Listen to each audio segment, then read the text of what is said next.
4장 말씀에서는 이제 구체적으로 성도의 삶에 대해서 가르치고 있습니다. 우리가 삶을 어떻게 살아가는 것이 하나님의 기뻐하심이 되고 하나님이 원하시는 삶인지가 설명되어 있습니다.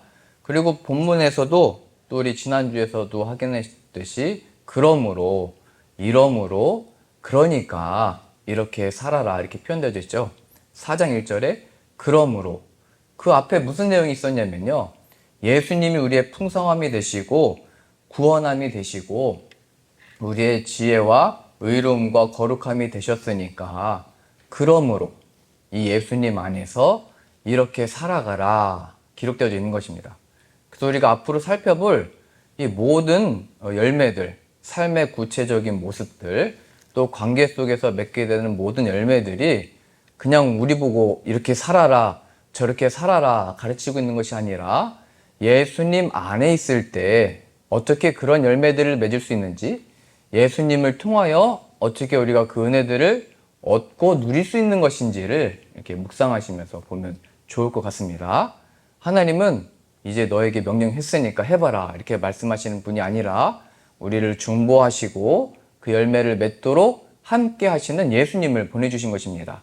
그래서 무엇을 하든지 예수님의 이름을 기억하고 그 이름으로 열매 맺는 복된 우리 이제 에베소서 말씀의 강해가 되어지기를 소망합니다.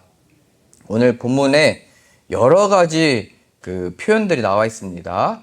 2절 보시면요, 모든 겸손과, 겸손 나와 있죠. 그 다음에 온유와, 쭉 가면 오래 참음으로 사랑 가운데서 서로 용납하고 평안에 매는 줄로 성령의 하나 되게 하신 것을 힘써 지키라.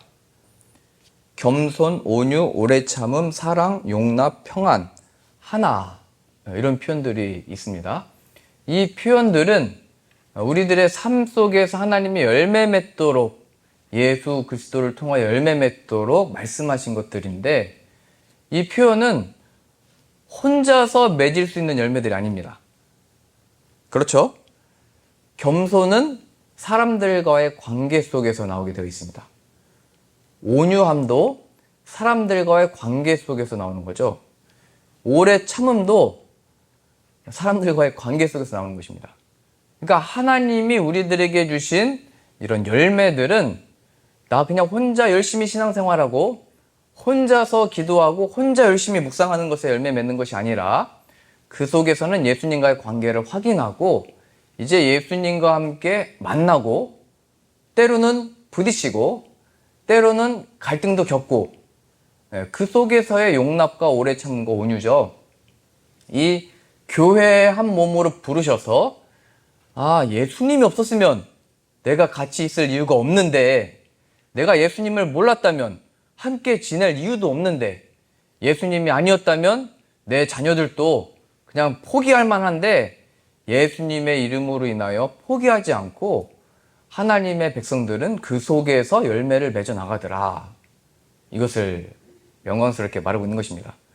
그래서 이러한 모든 표현들 가운데 나는 사랑하기 어렵고 오래 참는 것도 너무 어렵고 이거 다 어렵다. 어떻게 항상 평안하냐. 이렇게 말할 문제가 아니라 하나님 우리에게 말씀하셨으니까 이런 열매들을 맺을 줄을 믿습니다. 그래서 늘 예수님께 붙어 있으면 내가 이 열매를 맺는다. 예수님이 함께 계시면 나를 통하여 이 열매를 나타낼 것이고 하나님이 어떤 분이신지 이 열매 맺는 삶을 통하여 역사하실 것이다. 이렇게 우리가 확인할 수 있습니다. 그러니까 늘 신앙과 믿음 생활은 나 혼자가 아니라 교회로 함께 나와야 되고 속회에 참여를 해야 되고 때로는 내가 함께 하고 싶지 않은 사람과 함께 기도할 줄도 알고 예배할 줄도 아는 것이 하나님의 열매를 맺는 방법이라는 것을 보여주게 됩니다. 그래서 우리가 여기 나오는 대로 나중에 뒤에 보면 부부와의 관계, 자녀의 관계까지 다 나오거든요. 이걸 예수 그리스도 안에서 다 풀어가는데 이 표현들 속에서 그 관계 갈등을 겪잖아요. 뭐 쉽게 얘기를 하면 저 사람은 이것 때문에 안 되고 저 사람은 저것 때문에 내가 미워하는 이유가 있고 저 사람은 저것 때문에 내가 정죄해도 된다. 왜냐면 저 사람이 못됐으니까, 잘못하고 있으니까, 또 말씀대로 살아가지 않으니까.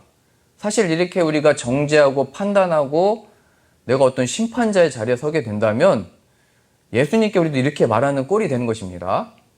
예수님, 저도 용서해 주지 말아주세요. 이렇게 얘기하는 겁니다.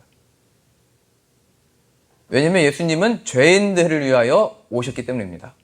죄인을 구원하시려고 오신 분이기 때문입니다. 그래서 나도 이 예수님의 은혜와 긍휼과 용납과 용서가 필요합니다 하는 사람들의 태도는 저 사람들을 정죄하고 심판하고 벌받아야 돼 말했던 곳에서 박해하는 자를 위하여 기도하는 마음을 얻게 되는 것이고 그 사람들을 위해 줄 줄 아는 것입니다. 만일 나의 이 막혀진 담과 강팍해진 마음과 어떤 시기든지 질투든지 어떤 미움이든지 상관없이 어떤 사람을 정죄하고 하나님 저 사람은 절대 안 됩니다 이래버리면 내가 죄인에서 구원받았다는 것이 무엇인지를 잊어버리게 된 것입니다. 그래서 이거는 예수님도 죄인을 사랑하셔서 우리를 구원하셨으니까 물론 마땅히 은혜를 받은 자답게 행동해야 되겠죠. 그러나 이것보다 더 깊게 이 죄인을 사랑하시되 끝까지 사랑하신 예수님이 어떤 분이시냐 이렇게 묵상하도록 우리를 인도하시는 것입니다. 예수님은 정말 어떤 분이시길래 나 같은 존재도 포기하지 않고 지금도 중보하고 계시고 기도하신 것이냐.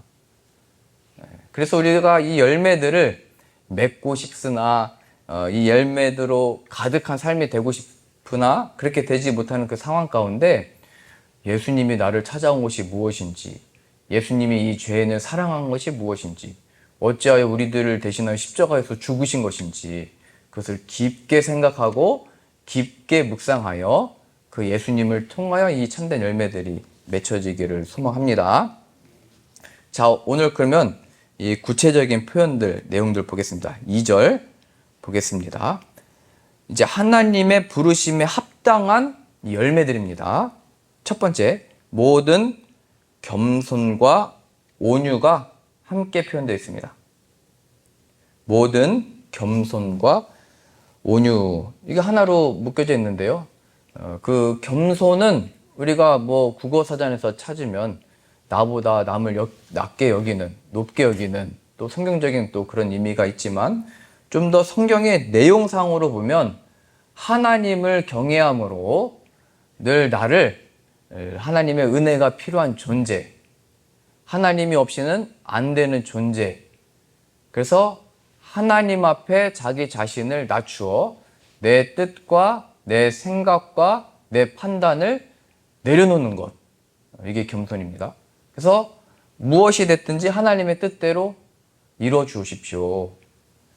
쉽게 예를 들어서 오늘 나왔던 오래 참음, 용납, 용서 이런 단어들을 들었을 때 야, 이거 어떻게 되겠냐? 하나님 이게 말이 되는 것입니까? 내 삶에는 절대 안 될 것 같은데요. 그러한 마음과 우리가 있는 그 고집들이 겸손을 얻으면 하나님이 말씀하셨으니까 내 생각에는 안 될 것 같지만 말씀대로 이루어질 줄로 믿습니다. 이게 겸손인 거예요. 그래서 이것을 관계에 대입해 보면 저 사람과 내 사람과의 관계도 우리가 서로 잘하고 못하고 싸우고 좋고 이걸 떠나서 하나님이 허락하신 관계이기 때문에 하나님이 함께 계시면 막힌 담도 무너져서 다시 연합될 줄로 믿습니다.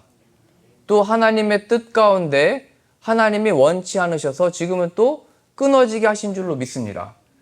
맺고 끊고가 하나님께 있다는 그 주권을 의지해서 우리들에게 주어지는 역할은 이 사람들을 위하여 중보하고 하나님의 뜻을 구하며 내가 판단하고 정죄하고 심판하고 결정하고 주장했던 모든 것들 가운데 이 관계 속에서 하나님이 원하시는 것은 무엇입니까? 이 묻는 자세를 말하는 것입니다. 좀 더 쉽게 우리들의 관계 속에서 얘기를 하자면 내가 너는 책임진다 이런 분들이 있어요. 또 나는 너랑 같이 못한다 이런 분들이 있는데 그것도 자만이고 교만입니다. 누군가 인생을 우리가 대신 책임져 줄 수 없고요. 우리가 우리 자녀들도 책임져 줄 수 없습니다. 그 모든 것이 하나님의 손에 있는 것입니다. 제가 잘 아는 그 목사님이 있습니다. 어렸을 때 그 고아가 된 한 여자아이를 이 목사님 가정에서 이제 받아줘가지고 딸처럼 키웠어요. 그래서 30살이 되고 40살이 되고 시집 보내고 교회에서 그렇게 양육을 했습니다. 그런데 그가 교회 일꾼에 되었을 때 목사님에 대해서 갑자기 험담을 하고 없는 이야기를 얘기하고, 물론 집 안에서 함께 살았기 때문에 성도님들이 모르는 이야기를 많이 알고 있겠죠. 저도 늘 여기 앞에만 서니까 그냥 늘 정장 입고 있으니까 그냥 바라 보이고 뭐 착해 보이고 선해 보이겠지만 저랑 같이 살면 아마 하루도 못 있을 거예요. 네. 그러니까 사람은 다 똑같죠. 근데 더 이게 제가 듣고 마음이 어렸던 거는, 어렸을 때 혼자 외롭고 슬픈 아이를 이렇게 길렀으면 30이 되고 40이 되면 어른스럽게 또 어른으로 잘 모시고 섬기고 해야 되는데 어떻게 그런 헌담을 할 수 있을까? 그러니까 사람이 내가 책임져주고 내가 기르고 잘해주면 변화를 받을 것 같지만, 그 사람의 변화는 내 사랑 자체에 있지 않고 내가 베푼 사랑도 그 사랑을 하나님이 쓰셔야 그 사람이 변화를 받는 것입니다. 내가 베푼 선행도 하나님이 의롭고 바르고 하나님의 뜻대로 사용하셔야 역사하는 것이지, 내가 행한 그 자체로 누가 변하는 게 아니라고요. 그래서 우리들의 자녀들이 아무리 뭘 사주고 아무리 뭘 해주고 뭘 이렇게 좋은 걸 해줘도 그 변하지 않는 고집이 있잖아요. 거기에서 깨달아야 되는 것입니다. 그러한 의미에서 겸손은 주님의 자녀입니다. 주님의 사람입니다. 내가 지금까지 내 힘으로 하려고 했습니다. 주님의 자녀이니 주님이 책임져 주십시오. 겸손. 이런 마음으로 자녀들한테 얘기할 때, 야, 아빠가 책임진다. 야, 엄마만 믿어라. 이게 다 자만과 교만이라는 거예요. 얘야, 아빠도 하나님의 자녀다. 너도 하나님의 자녀인 것을 내가 믿는다. 우리가 함께 기도하고 너를 위해서 중보할 테니까 우리가 하나님의 은혜를 구하면서 지혜를 구하면서 살아가자. 겸손인 것입니다. 겸손. 이런 성경에 많은 겸손의 예들이 많이 있는데요. 이 편지를 썼던 사도 바울도 얘기했잖아요. 내가 사도들 중에 많은 열심을 냈지만 나의 나된 것은 하나님의 은혜다. 나는 죄인 중에 괴수와 같은 존재였으나 하나님의 은혜를 베풀어 주셨고 다만 그 은혜로 인하여 이 사역들을 감당하고 있다. 이게 겸손인 거예요. 당신이 더 낫고 당신이 더 높고 나는 낮추고 뭐 숙이고 이런 걸 말하는 게 아니라 모든 관계와 상황 가운데 하나님을 인정하여 하나님의 뜻 가운데 펼쳐지는 관계요, 상황이요, 일들이요, 처지라는 것을 시인하고 고백할 줄 아는 것. 나의 나다인 것은 하나님의 은혜입니다. 겸손입니다. 겸손. 이 겸손으로 자연스럽게 이루어지는 것이 뭐냐면 온유입니다. 온유. 이 온유가 원어적인 의미가 뭐냐면요, 길들여진다 표현입니다. 여러분 말 타보셨어요? 말? 아니면 여튼 야생짐승 만나보셨어요? 원숭이 만나보셨어요? 오늘 설교가 좀 힘든데요? 그러니까 원어적으로 보면 야생마는 길들여져 있지 않기 때문에 타는 것도 어렵고 타도 위험합니다. 왜냐면 막 날뛰니까요. 이 야생마는 누가 내 위에 올라가는 걸 못 견딥니다. 그렇죠? 막 날뛰고 발로 막 차고 그러면 크게 다치는 거죠. 근데 그 말이 이 조련사에 의해서 길들여지고 얌전히 주인이 탈 수 있도록 얌전히 있고 가라고 할 때 가고 멈춰서라고 할 때 멈추는 것. 그게 성경의 온유의 표현입니다.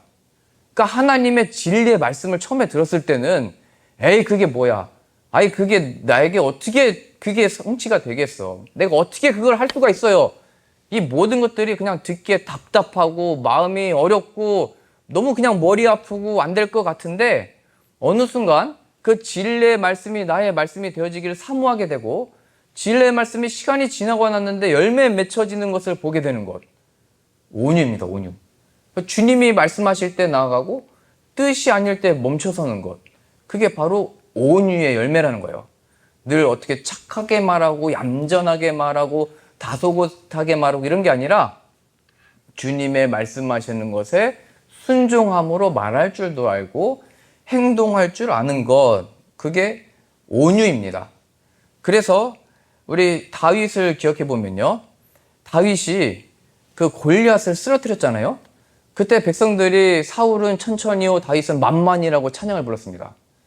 그 당시 때 왕을 천이라고 했는데 다윗을 하나의 그냥 목동이었는데 만만 더 높게 얘기했잖아요. 그러니까 사울이 이 다윗을 보고 뭐 이게 시기가 들어가지고 죽이려고 했던 겁니다. 창도 던지고 내가 왕인데 제가 더 높임을 어떻게 받냐. 그럼 그때 다윗은 백성들이 다 다윗을 영웅이라고 다 높이면 자만심에 빠져서 백성이 내 편이고 백성이 나를 위해 주는데 나를 이렇게 칭송하는데 또 내가 이렇게 담대하게 나가서 이 왕과 나라를 구했는데 왕이 나를 이렇게 대우한다고? 골리앗도 쓰러뜨렸는데요. 이 사울을 못 쓰러뜨리겠어요? 근데 그 앞에서 하나님이 세우신 왕이다라고 하는 것 때문에 그의 몸에 손을 대지 않은 것입니다. 하나님의 뜻 앞에 겸손한 거죠, 이게. 또 하나님의 뜻 앞에 이 사울을 2번이나 죽일 기회가 있었거든요. 근데 그 2번을 죽일 기회에 하나님 앞에 찔리는 마음으로 손을 대지 않았던 것입니다. 그리고 그 앞에 말을 하는 거죠. 나는 당신 앞에 죄를 범한 일이 없다. 그런데 어찌 당신은 선을 행한 것에 대하여 악으로 갚느냐. 이렇게 설명을 하게 되잖아요. 이게 바로 온유입니다. 온유. 교만하고 이 분냄을 절제하지 못하면 사람들이 나를 위해 주는 사람이 더 많은데 나를 의지하고 나를 지지하는 사람들을 힘입어서 누르려고 할 것입니다. 어찌 보면 우리 자녀들이 어렸을 때는 매를 들면 말을 듣는 것 같았지만 이제는 우리가 안 되잖아요. 힘으로. 그런 때가 오게 되는 거죠. 내 힘으로 하려고 했던 것이 안 된다는 것. 그러니까 하나님이 주시는 지혜가 아니면 하나님의 이 경외하는 마음이 아니면 안 된다는 것을 발견해야 되고 오직 하나님을 경외하는 마음으로 이 다윗과 같이 이 행하는 모습이 열매 맺게 된다는 것입니다. 베드로도 생각을 해볼 거예요. 베드로는 예수님의 제자 중에 수제자였잖아요. 첫째 제자. 담대하고 아주 열정이 넘쳤던 제자죠. 근데 예수님이 부활하셔서 승천하신 다음에 초대교회가 세워졌을 때 여러 회의를 하고 안건이 있고 해결해야 될 많은 문제들이 있었습니다. 그럼 그때 이 대표, 의장을 뽑았어야 되는데 그때 베드로를 뽑지 않고 예수님이 계셨을 때 예수님을 믿지도 않고 예수님을 조롱하고 딴짓을 했던 예수님의 동생 야고보가 의장이 돼요. 그러면은 베드로가 말할 수도 있죠. 아니 내가 예수님의 첫째 되는 제자였고 예수님과 함께 3년 동안 함께 지냈고 믿음으로 지냈는데 어디 믿음도 없던 제 야고보가 여기 와가지고 지금 의장이 되냐 이렇게 말할 수도 있었겠죠. 자신의 권리를 주장하면서 자신이 으뜸됨을 주장하면서 자신이 의장이 되려고도 할 수 있었습니다. 근데 그는 하나님이 세우신 권위에 대해서 인정하고 존중하고 위해주고 세워주는 것. 그 하나님의 뜻을 따르는 겸손과 그 온유가 있는 것이죠. 하나님이 어떤 분이신지 아니까 양보할 줄도 알고 세워줄 줄도 알고 자신에게 주어지는 그 역할을 감당하는 것. 이 멋진 모습이 열매 맺고 있는 것입니다. 왜냐하면 예수 그리스도께서 하늘 보좌의 영광을 다 버리고 우리를 구원하려 이 땅에 내려오신 낮아지신 모습을 알았기 때문입니다. 그렇죠? 그래서 예수님을 통해서 주어지는 그 은혜로 인하여 물러날 때 물러 있는 것이고 그래서 세워줄 땐 세워주는 것이고 또 하나님이 앞장서할 땐 또 앞장설 줄 아는 것. 겸손과 이 온유. 이 온유가 또 아까 말씀드렸듯이 늘 당신을 앞세우고 뭐 다른 사람을 세워주고 이러는 게 아니라 말씀하실 때는 순종함으로 이 야상매가 으랴 하면은 막 뛰쳐나가잖아요. 말 타는 건 보셨죠? 같이 경마장을 갈 수는 없고 그 말 타면은 진짜 엄청 빠르거든요. 그러니까 주님이 말씀하시면 또 재빠르게 나가는 것. 이게 온유라는 거예요. 하나님의 말씀 가운데 겸손하고. 제가 예수님의 은혜를 몰랐을 때는 얼마나 자만했냐면 제가 2번을 얘기한 것 같습니다. 제 이름이 조성은이잖아요. 이룰성, 은혜은. 그래서 내가 이 은혜를 이루는 사람이다 이렇게 자만스럽게 살았던 거예요. 내 열심으로, 내 힘으로 내가 열심히 해서 하나님의 은혜를 이루어내겠다. 근데 정말 예수님을 만나보고 보니까 나에게 은혜가 필요했던 거구나. 내가 이 은혜 없이면 안 되는 거구나. 내가 은혜로 이루어지는 사람이 되어야 되겠구나를 그래서 성은이구나. 하나님의 은혜가 필요합니다. 이렇게 겸손하게 바뀌게 된다는 거예요. 그러니까 내 이름에 이미 나에게 주어진 삶의 어떤 의미와 가치들에 있어서 하나님의 주권을 인정하고 늘 하나님께서 일하실 것을 또 기대하고 하나님이 또 이 왕이신 것을 나타내는 것. 그게 겸손과 온유의 이 열매를 맺는 모습입니다. 또 뒤 이어 나오는 구절 보겠습니다. 2절입니다. 모든 겸손과 온유로 하고 그 다음입니다. 오래 참음 나왔죠. 이게 다 연결되어 있는데요. 오래 참음과 사랑과 용납 또 평안에 매는 줄로 하나 된 것. 여기 쭉 나와 있습니다. 그러니까 여기 나온 것에 다 반대되는 표현은 오래 참음의 반대는 성급함이죠. 오래 참지 못하는 것, 성급한 게 있고 사랑의 반대는 뭐 미워하는 것, 시기하는 것, 정죄하는 것. 용납의 의미의 반대는 그냥 내치는 거, 나가라 하는 거, 쫓아내는 거. 평안의 반대는 분열하고 다투는 거. 하나됨의 반대된 거, 뭐 분열되는 거, 뭐 이런 걸 다 말하는 거죠. 자, 여기에서 그러면 이 성경이 말하는 오래 참음이 뭐냐? 언제까지 참아야 되냐? 내가 저 사람을 보면서 진짜 어느 때까지 도대체 기다려야 되는 거냐? 이렇게 말을 하는데요. 우리 지금 새벽 예배 때 보는 예레미야 선지자가 50년 동안 선지자 역할을 했는데 결국에는 이스라엘 백성들이 다 망해버립니다. 하나님이 주신 말씀이 있었을 때 그 말씀을 선포했으면 아니 예레미야 뭐 이사야 이런 아주 우리가 잘 아는 유명한 선지자가 좀 말을 선포했으면 그 말씀이 이루어져야 되잖아요. 백성들이 회개해야 되잖아요. 근데 사람들이 회개를 안 합니다. 그래서 이스라엘 백성들이 망해버리고 포로로 끌려가 버리죠. 그러니까 여기서 제가 혼자 아무리 뭘 하나님의 말씀을 받아고 잘 해도 이 말씀으로 인하여 변화받는 것은 하나님의 은혜에 있다는 것을 보여주게 되는 것입니다. 자, 이때 오래 참음의 표현이 쓰여지는 거예요. 하나님의 말씀을 받았지만 또 말씀을 선포했지만 이 변화와 그 때와 부흥의 시기는 하나님의 손에 있습니다. 거기로부터 오래 참는 열매가 있는 것입니다. 내가 오랫동안 섬기고 먹이고 입혀주고 다 했는데 언제 열매가 있는 것입니까? 오래 참음. 그래서 구약시대 때 선지자들을 보면요. 세상적으로 말할 때 성공했던 선지자가 없습니다. 다 실패했습니다. 그리고 잘 아는 요나만 그 하나님이 니느웨에 가서 그 외치라고 했는데 싫다고 했잖아요. 그래서 반대로 도망을 갔는데 그 요나를 끄집어다가 니느웨에 갔다가 물고기 삼켜가지고 토해내가지고 가서 선포했더니 니느웨 10만 명인가요? 그게 다 회개를 했습니다. 오히려 말을 안 듣는 사람을 쓰셔서 변화시키고 말 잘 듣는 사람이 말했을 때는 안 변했어요, 사람들이.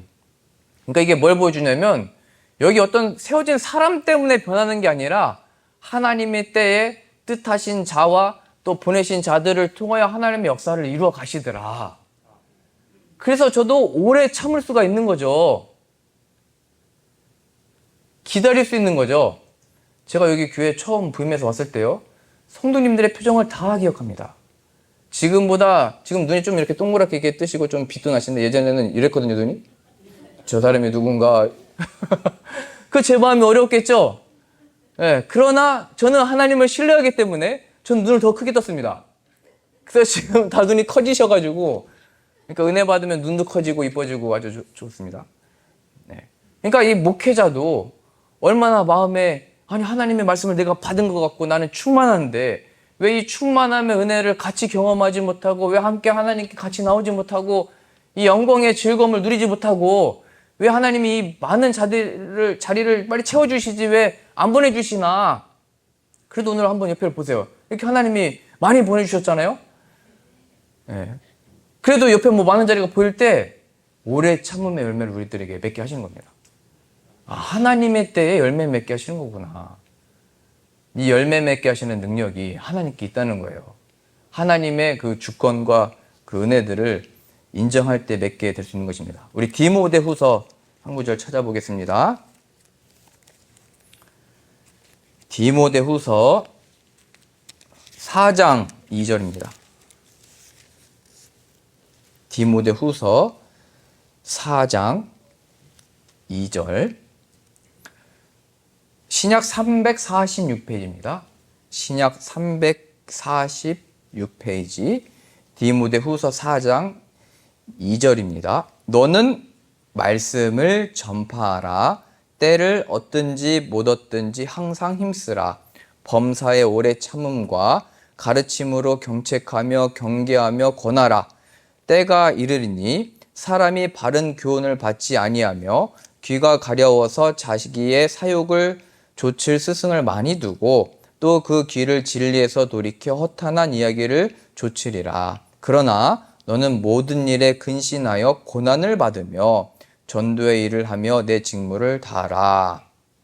자, 맨 앞에 말씀을 전하고 가르치며 뭐라고 제일 먼저 나와 있었냐면 범사의 오래 참음과, 이게 등장합니다. 오래 참음과. 지금 이 디모데는 바울이 아들과 같이 생각했던 목회자고요. 지금 에베소서 우리 말씀을 보고 있잖아요. 에베소서에 편지를 썼는데 그 에베소에 남겨둔 자가 바로 디모데예요. 그래서 디모데에게 첫 가르침이 오래 참음으로 말씀을 계속 가르쳐라. 그러니까 바울도 이 성도들을 3년 동안 목회를 했는데 그 사람들도 디모데가 왔을 때 오래 참음이 필요했다는 거죠. 그러니까 디모데도 내가 바울을 통하여 안수를 받고 여기 후임자로 사역을 하고 하나님의 역사가 일어나도 오래 참음이 필요한 이유는 이 하나님의 진리의 말씀이 어떤 내가 안수받은 것, 내가 교육받은 것, 어떤 권위 있는 자에게 어떤 물려받은 것에 그 권위가 있는 것이 아니라 여기에 나를 세우신 하나님께 권위가 있습니다. 하나님의 때에 이 성도들의 변화가 있습니다. 이것을 디모데도 배웠어야 하는 것이고 디모데도 열매 맺게 하는 것입니다. 그리하여 이 오래 참음의 열매를 통하여 여러분들이 저를 째려보든지 옆으로 보든지 상관이 없는 것입니다. 왜냐하면 저는 예수님을 통하여 그러한 여러분들을 통해 열매를 맺을 것이기 때문입니다. 그러니까 하나님을 신뢰하니까 하나님을 믿으니까 그렇게 할 수 있는 것이죠. 예수님이 누군가가 자신을 싫어하고 미워하고 돌을 던지고 죽이려고 할 때 막 피했던 분이 아니잖아요. 그럴 거였으면 다시 예루살렘으로 돌아가지도 않았을 것입니다. 그래서 예수님의 제자들이 늘 예수님을 잡은 거예요. 가지 말라고, 안 가셨으면 좋겠다고, 그때 거기 가서 죽을 뻔 하셨는데 왜 또 다시 들어가시려나 하냐고. 근데 예수님은 가셔야 될 때 또 가셨던 것입니다. 그렇게 제자들은 이 사람들이 예수님을 힘들게 생각한다고 생각했지만 예수님은 늘 못 알아듣는 이 제자들 때문에 또 마음도 많이 어려워하셨습니다. 어느 때까지 내가 이 믿음 없는 것을 참겠느냐 이렇게 말씀하셨죠. 비유로 이렇게 말씀을 많이 하셔도 깨닫지도 못하고 나 죽었다가 살아날 것이다 아무리 얘기해도 그걸 기억하는 이 제자들이 없었습니다. 그러니까 예수님도 오래 참으시되 사랑하시되 끝까지 사랑하신 겁니다. 십자가에서 죽으시기까지. 그러나 하나님이 그 역사를 통하여 부활을 만들어내시고 이 죄인들을 구원하실 것을 예수님이 아셨기 때문에 오래 참으심으로 다시 부활하셔서 찾아가셨던 것이죠. 그러니까 이 예수님 안에서 우리들에게 주어진 이 신앙생활은 이렇게 견디고 기다리고 할 수 있는 것입니다. 오늘 에베소서 말씀 다시 보시면요. 4장 2절입니다. 모든 겸손과 온유로 하고 오래 참음으로, 그러니까 주님의 말씀대로 살아가는 이 일에 왜 열매가 없는 것이냐, 왜 내가 주님의 사랑으로 행하는데 나에게 돌아오는 것은 이것이냐, 주님이 나에게 맡겨준 일인데 왜 하나님이 허락하신 사역 가운데 열매가 없는 것이냐, 오래 참음의 열매를 맺는 것이 일차적인 목적이라는 것입니다. 그러면 우리는 그 모든 결과와 상황들은 물론 나도 열심히 해야 되겠지만 하나님께 맡기게 되고 여유를 가지고 오래 참음의 이 은혜들이 펼쳐지게 되는 것입니다. 오래 참음으로 사랑 가운데서 서로 용납하고, 그래서 사랑의 능력과 용납하는 능력의 실제적인 표현이 바로 오래 참음이라는 거예요. 나 저 사람 더 이상 안 돼. 나 참을 만큼 참았어. 우리가 이렇게 하잖아요. 내가 지금까지 어떻게 참았는지 아냐고 이렇게 얘기를 하잖아요. 하나님을 신뢰하는 마음으로 여보, 나는 참을 만큼 참았어. 그거 맞는 얘기입니다. 그러나 나는 주님 때문에 지금 견디고 버티고 있는 거야. 그러니까 당신 똑바로 이렇게 얘기하면 안 되고요. 그러니까 당신도 나를 위해서 지금 기도해 줘야 돼. 나 지금 하나님 없으면 지금 어떤 일이 일어났는지 난 모른다. 그러니까 이 남편으로 하여금도 하나님을 기억하게 해야 되고, 나도 지금 여기서 막 어려운 거잖아요. 예수님 붙들고 있는데도, 하나님 붙들고 있는데도 마음이 막 좌로우로 막 치우치고 어렵고 막 그러잖아요. 때로는 그 힘듦 때문에, 관계 때문에 예수님 생각도 안 나고. 그래서 오히려 그 순간에 나를 위해서 좀 기도해 달라고. 나 지금 예수님께서 떨어지게 생겼다고. 그 순간에 그렇게 오히려 중보의 기도 요청을 통해서 하나님을 기억하게 하고, 또 하나님 우리를 붙드시고 있다는 그 은혜를 기억해서 이 오래 참, 그게 사랑의 적극적인 어떤 표현과 내용이 되어지는 것입니다. 그래서 오늘 이 말씀에 겸손과 온유와 오래 참음과 사랑과 용납과 평안, 또 하나 된 것을 힘써 지키라 말씀하셨습니다. 우리가 이 열매를 맺을 수 있는 이유는 우리가 이제 할 수 있겠다 이런 게 아니라 못 맺을 때마다 이러한 상황들과 이런 모든 것들을 통해서 내 능력으로 맺을 수 있는 것이 아니구나. 그래서 우리들의 기도는 저 사람을 사랑하게 해주십시오도 맞겠지만 예수님이 필요합니다. 먼저 기도해야 되는 겁니다. 내가 저 사람을 오래 참을 수 없다는 것을 발견했을 때 예수님이 필요합니다. 예수님 은혜 베풀어 주옵소서. 예수님 함께하여 주옵소서. 그러면 실제로 예수님이 우리의 생각과 마음을 지켜주셔서 위로도 해주시고요. 다시 일어설 힘을 주시고 용기 내서 그 사람을 위해서 기도할 힘을 예수님이 주시게 됩니다. 그래서 그 예수님의 힘으로 나도 이 상황을 이겨내고 이 상황과 관계와 처지를 하나님께 맡길 줄 알게 되고 그때부터 예수님이 일하기 시작하는 겁니다. 이러한 신앙 고백이 이루어지고 이 충만한 열매를 맺게 되는 저 여러분들 다 되실 수 있기를 소망합니다.